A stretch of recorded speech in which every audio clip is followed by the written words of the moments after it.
Yeah, I think it's tough. I certainly think there are certain areas where you try to use it, but I don't think men's volleyball is ever going to catch up in that realm because women's volleyball is the equivalent of like a football or like they may be able to take these resources and kind of really push it.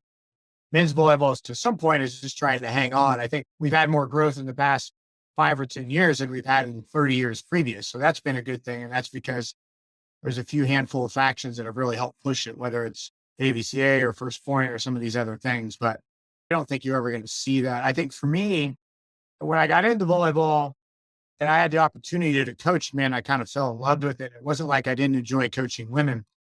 Like I told you before, I enjoy is the athleticism that the men bring. You know what I mean? If I were ever to move to the women's side, it would probably have to be at Division 1 top 20 because I enjoy that piece. I've had some chances. I've had people come after me and say, "Hey, do you want to come here or do this?" But the idea of being able to kind of help the men's game grow and continue to grow is pretty important to me. And there's a pretty good synergy. My wife played Division 1, but she coaches here and it's a Division 2 school. And she really enjoys that level. It's not as like grind out. Kids are already back in school. There's a balance with it. And she can recruit in 4 state areas. And then on my side, I get to coach the highest level with the men. And so we have this nice synergy in terms of what we both want, what we both want to do. And so, and there's also something to be said about being at a program for a long time.